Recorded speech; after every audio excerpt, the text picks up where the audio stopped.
Hello, मैं हूं यशराज और आप देख रहे हैं वाई रिपोर्ट।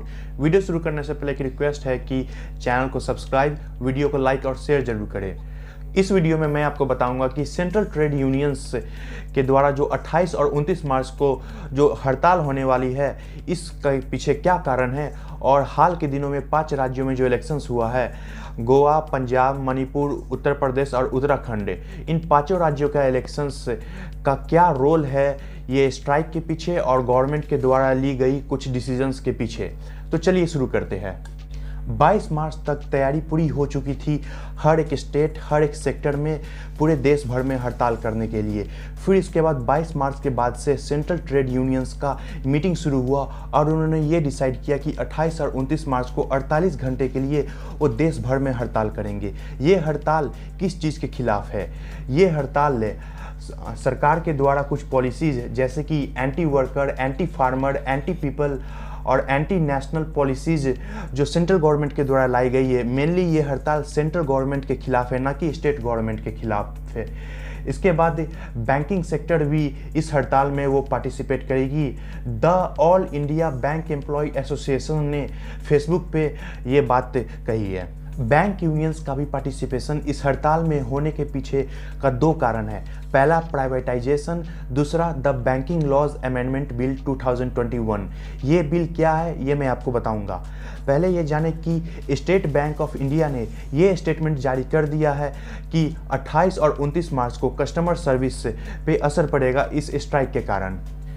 एसबीआई ने ये कहा है कि इंडियन बैंक्स एसोसिएशन IBA, इसके बाद AIBEA all India bank employees association, उसके बाद BEFS bank employees federation of India और AIBOA all India bank officers association ने नोटिस देकर अपना डिसीजन बता दिया है कि वे पूरे देश भर में हड़ताल पे जा रहे हैं। इसके बाद बहुत से दूसरे सेक्टर भी है जहां से लोग इसमें पार्टिसिपेट करेंगे, जैसे कि coal, steel, oil, telecom, postal, income tax, copper और इंश्योरेंस से।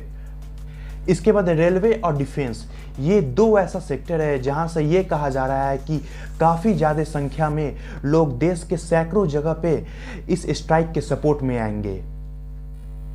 उसके बाद वेस्ट बंगाल, ये एक अकेला ऐसा राज्य है जो अलग तरीके से इस स्ट्राइक पे रिएक्ट कर रहा है। वहाँ की सरकार ने ये ऑर्डर इशू कर दिया है कि जो लोग इस स्ट्राइक पे जाएंगे उन्हें ऐसा माना जाएगा कि वो उस दिन काम पे नहीं आए और उस दिन का सैलरी उन्हें नहीं दी जाएगी।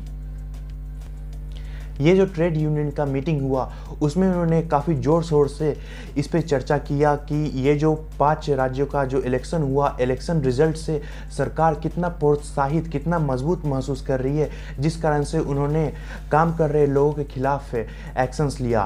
क्योंकि आपको याद होगा 5 राज्यों का इलेक्शंस हुआ जिसमें से 4 राज्य में सरकार, बीजेपी की सरकार ने बहुमत के साथ अपना सरकार बनाया, जिससे सरकार काफ़ी प्रोत्साहित महसूस की और सरकार ने काम कर रहे लोगों के खिलाफ एक्शन लिया। जैसे कि पहला EPF पे इंटरेस्ट रेट घटाना। EPF यानी कि एम्प्लॉय प्रोविडेंट फंड, ये एक ऐसा स्कीम है जिसमें काम कर रहे लोग अपना सैलरी का कुछ हिस्सा कंट्रीब्यूट करते हैं और उतना ही पैसा जो जिस कंपनी में वो काम कर रहे हैं, जहाँ पे काम कर रहे हैं वो कंपनी भी कंट्रीब्यूट करती है और इसके बाद उस पर इंटरेस्ट के साथ उन्हें रिटायरमेंट के समय वो पैसा मिल जाती है। इस पे इंटरेस्ट रेट 8.5% थी, लेकिन सरकार ने इसे घटाकर 8.1% कर दिया। और यही नहीं, हाल के दिनों में पेट्रोल, LPG, केरोसिन, CNG के दाम में भी इजाफा हुआ है। और इसके बाद सरकार का मोनेटाइजेशन प्लान जो है, इसमें फाइनेंशियल ईयर 2022 से 2025 तक के सरकार का ये टारगेट है कि 6 लाख करोड़ रुपया उठाया जाए।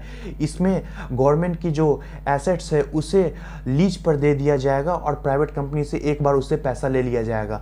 अभी तक हमारे देश में 8 एयरपोर्ट ऐसे हैं जिसे प्राइवेट कंपनीज को दिया जा चुका है लीज पे। उस 8 में से 7 ऐसे एयरपोर्ट है जिसे सिर्फ गौतम अदानी के कंपनी अदानी इंटरप्राइजेज लिमिटेड को दिया गया है।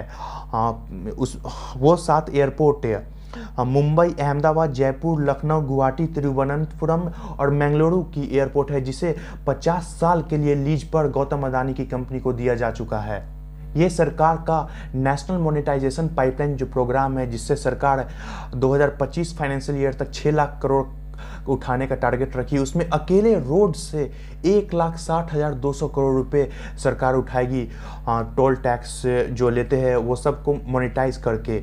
इसके बाद रेलवे से 1,52,496 करोड़ हम रेलवे को मोनेटाइज कर सरकार उठाएगी। फिर पावर ट्रांसमिशन से 45,200 करोड़, पावर जनरेशन से 39,832 करोड़, नेचुरल गैस पाइपलाइन से 24,462 करोड़, प्रोडक्ट पाइपलाइन और अदर्स से 22,504 करोड़, टेलीकॉम से 45,100 करोड़, वेयर हाउसिंग से 28,900 करोड़, माइनिंग से 28,747 करोड़, एविएशन से 20,782 करोड़, पोर्ट से 12,828 करोड़, इसके बाद स्टेडियम से 11,450 करोड़। लेकिन फिलहाल अभी सरकार अपना मोनेटाइजेशन का प्लान को रोक के रखी है, क्योंकि अभी जैसे हमने देखा इन्फ्लेशन बढ़ रहा है रसिया यूक्रेन और काफ़ी कारणों से, और शेयर मार्केट जिस तरह से नीचे आ रही है, इस कारण से सरकार अभी अपना मोनेटाइजेशन प्लान को रोक के रखी हुई है। मीटिंग के बाद सेंट्रल ट्रेड यूनियन ने सारे सेक्टर से लोगों को कहा कि इस स्ट्राइक के सपोर्ट में आए और एक स्लोगन दिया, सेव पीपल सेव नेशन। तो चलिए अब मैं बताता हूं the banking laws amendment bill 2021 क्या है। ये बिल की मदद से सरकार 2 पब्लिक सेक्टर बैंक्स को प्राइवेटाइज कर 1,75,000 करोड़ रुपया कमाने का टारगेट रखी है। अभी तक के सरकार ये नियम था कि एटलीस्ट उन्हें 51% शेयर पब्लिक सेक्टर बैंक में रखना ही है, लेकिन ये बिल के आने से सरकार अपना शेयर 51% से घटाकर 26% तक रख सकती है और बाकी का शेयर प्राइवेट कंपनी को बेचकर पैसा उठा सकती है। इस तरीके से वो बैंक बेसिकली एक प्राइवेट बैंक बन जाती है, क्योंकि सिर्फ 26% शेयर होना जो कि मेजॉरिटी शेयर नहीं है, जिससे ये बैंक प्राइवेट बैंक ही कहलाएगी। गवर्नमेंट का थिंक टैंक नीति आयोग के द्वारा 2 बैंकों का सजेशन पहले ही दिया जा चुका है जिसे प्राइवेटाइज करना है। कुछ गवर्नमेंट ऑफिशियल्स ने बताया है अपना नाम गुप्त रखने के शर्त पे कि the central bank of India और द इंडियन ओवरसीज बैंक, ये 2 ऐसे बैंक है जो कि मोस्ट प्रोबेबली इन्हें प्राइवेटाइज किया जाना है। Thank you. जाने से पहले चैनल को सब्सक्राइब जरूर करें, वीडियो बनाने में काफ़ी मेहनत लगती है, और वीडियो को लाइक और शेयर जरूर करें, ऐसी वीडियो मैं बनाते रहूँगा।